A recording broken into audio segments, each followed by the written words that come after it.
Richard Diotois, comment ça va? Très bien, et toi? Très bien, tu nous reçois aujourd'hui donc au CNAM, Au au CNAM, ouais. Conservatoire. National des Arts et Métiers. Ok, et donc on est venu te voir pour parler de ton livre, Sciences sociales Football Club, aux éditions de Bock. Alors on va commencer déjà en expliquant ce qu'est qu'une science sociale. Je vais donner la définition. Les sciences sociales rassemblent toutes les matières scientifiques dont l'objet d'étude est lié à l'activité et au comportement des êtres humains. Mm. Tu es d'accord plus ou moins avec cette définition déjà? Ouais, je suis tout à fait d'accord. Alors on va essayer d'expliquer comment est-ce que tu as réussi à faire le lien entre sciences sociales et football.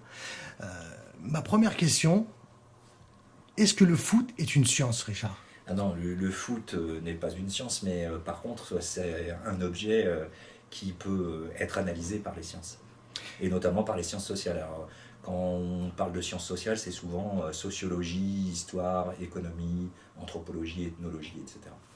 Alors justement, si c'était une science, est-ce qu'il serait une science exacte, faite de certitudes, ou justement une science inexacte, avec beaucoup de préjugés et de fausses croyances? Non, de toute façon, les sciences sociales, d'une façon générale, ce ne sont pas du tout des sciences exactes, hein, ce sont des sciences sociales. Et le foot, comme je disais tout à l'heure, c'est pas du tout une science. Par contre, on peut analyser le foot d'un point de vue scientifique. Et si on parle du foot, c'est un objet qui peut être analysé par les sciences et notamment par les sciences sociales, mais c'est un des sports les plus aléatoires. Donc, non seulement c'est pas une science, mais en plus, il y a beaucoup de hasard dans le foot. Le hasard, comment est-ce que tu expliques cet aspect hasardeux du football? Alors, l'aspect hasardeux, c'est par exemple, si on prend un match de foot, si a priori il y a un favori, le favori a 50% de chances de gagner et 50% de chances de perdre. La plupart des sports, par exemple si on prend le basket, le football américain, le rugby, l'équipe qui a priori est favorite a entre 60 et 70% de chances de remporter le match. Donc c'est ce qui fait la popularité du foot, c'est notamment le fait que ce soit un sport relativement hasardeux. Bon, c'est aussi, donc c'est une des principales causes. Mais il y a une autre explication, c'est que le foot, c'est un sport à petit score. Donc ça veut dire que dès qu'il y a très peu de buts, en Score fait, serré, ouais. un score serré. Donc quand on marque un but, on a un avantage qui peut durer très très longtemps. Voilà. D'ailleurs, tu Donc, abordes cette question dans ton livre, le pourcentage des scores les plus fréquemment rencontrés, notamment en Ligue 1.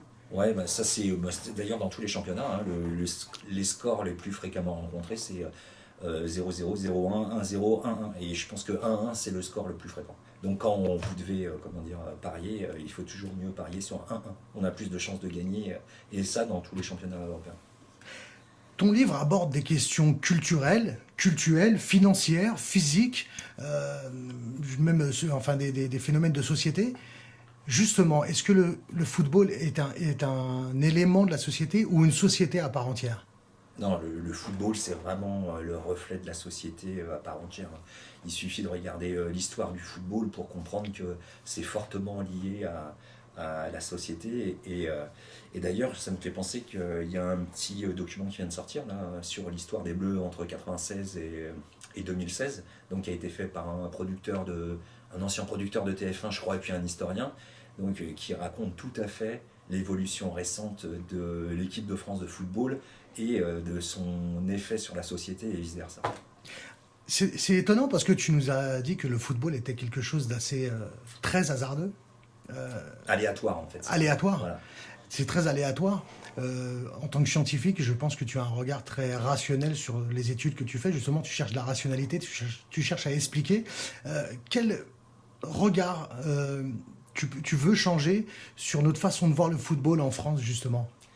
Bah, je ne sais pas si je veux changer quoi que ce soit, mais il me semble que comme c'est un objet intéressant justement qui transcende un petit peu toutes les sciences sociales, c'est quand même assez intéressant d'avoir de l'information sur le foot en général. Alors, d'un point de vue historique, c'était ce dont on parlait à l'instant, mais aussi sur les déroulements des matchs.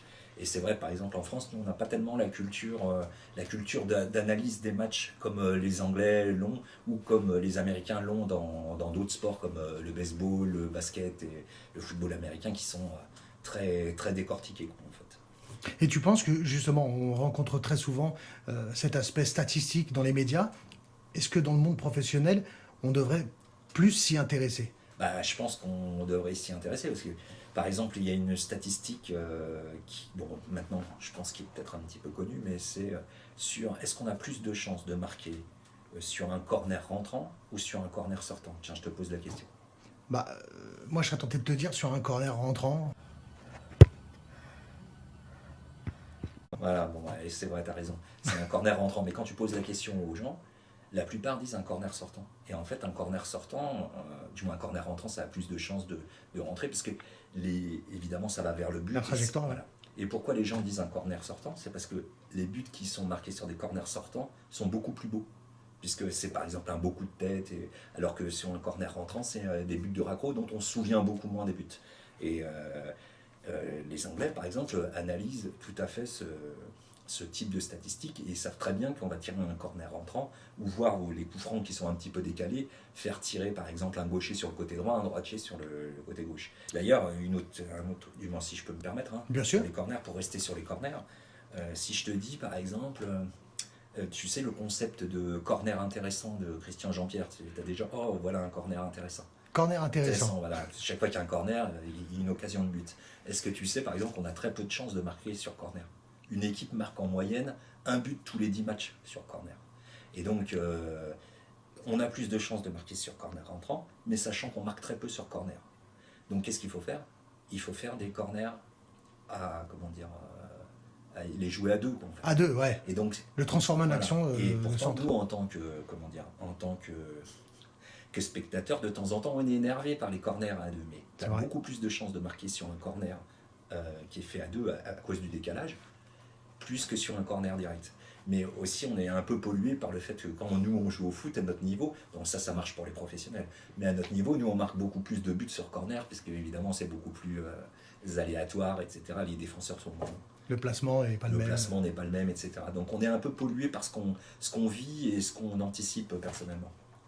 Lors de tes recherches, quelle est la statistique, l'élément chiffré qui t'a le plus étonné et qui t'a le plus dérouté sur tes idées reçues sur le football? Bah, à vrai dire, ça fait... Bon, au départ, moi, ma spécialité, c'est l'économie du travail, donc qui n'a rien à voir avec le foot. Et ça fait à peu près 5 ans que je travaille sur l'économie du football.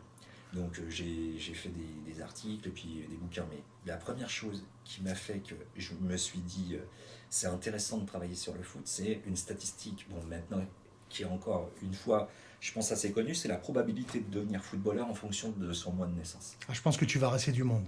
Le... Tu vas intéresser du monde. Voilà.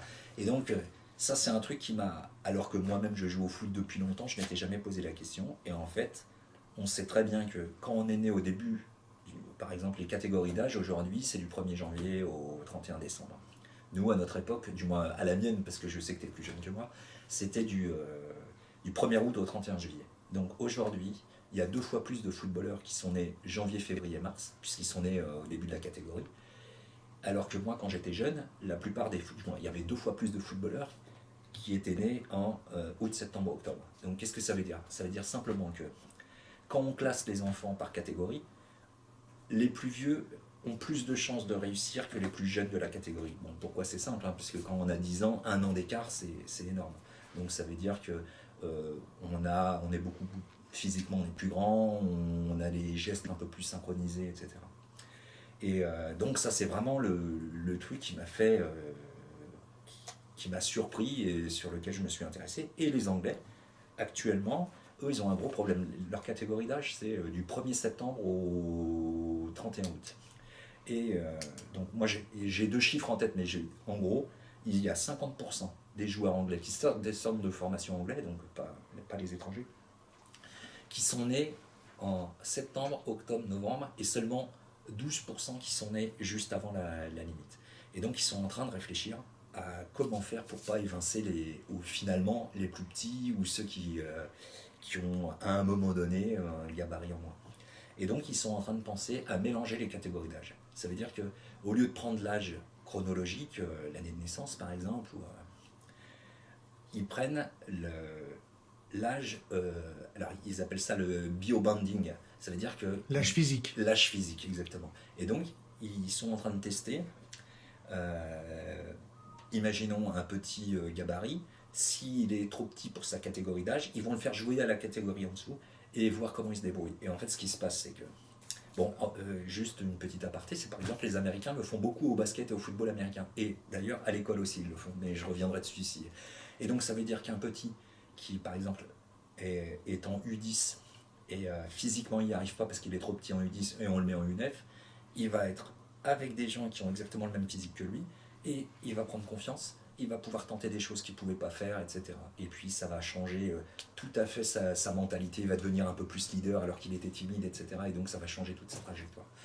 Et c'est un phénomène que tu retrouves dans tous les sports collectifs où il y a beaucoup de concurrence. Voilà. Et les premiers qui ont travaillé sur ce sujet, c'est des Canadiens sur le hockey sur glace au milieu des années 80, qui ont trouvé exactement ce même résultat. Ça s'appelle l'effet d'âge relatif. Et donc tu retrouves ça dans le sport collectif, mais aussi à l'école. C'est-à-dire que les gens qui sont nés au mois de janvier, en général, ils réussissent mieux que les gens qui sont nés au mois de décembre. Et donc je reviens sur ce que je disais sur les Américains.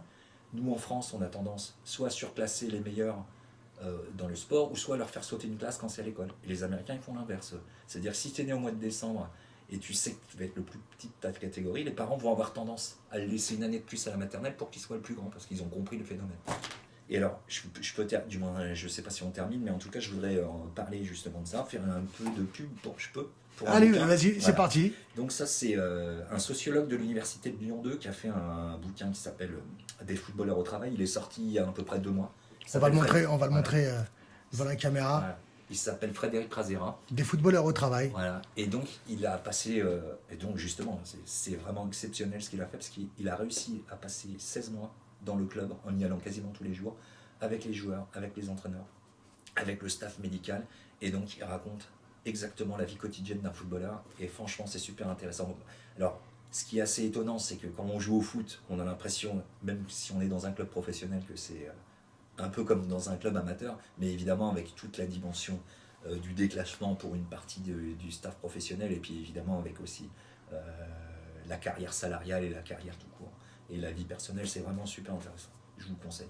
Et ben voilà, Bibliofoot, on est en plein dedans. T'avais d'autres livres à nous présenter. Alors, j'ai vu que t'avais un livre sur les supporters du PSG. Ah ouais, alors ça c'est sur les supporters du PSG, donc ça c'est un bouquin qui est sorti de l'année dernière, mais qui est fait qui a été fait dans les années 80, du moins l'enquête a été faite au milieu des années 90, donc c'est très vieux. Et donc c'est très intéressant, mais en même temps, voilà, ça fait quand même 20 ans. Voilà. Et bon, il y en a plein d'autres, hein, et il y a un autre bouquin que j'ai pas sous la main, mais qui s'appelle Les footballeurs professionnels des années 30 à... Oh, pareil, il a été fait au milieu des années 90, et là c'est un bouquin qui est fait par des historiens, et c'est super intéressant parce que c'est l'histoire de la professionnalisation du foot, et puis on voit bien par exemple... 1932 exactement, et on voit bien comment, avant la professionnalisation, les footballeurs... du moins comment s'est transformée l'origine sociale des footballeurs, par exemple, à la fin du 19e siècle. Contrairement peut-être à aujourd'hui où c'est plus les classes populaires qui jouent au foot, c'était justement les gens bien éduqués, parce qu'évidemment les classes populaires ils travaillaient très tôt, et c'était à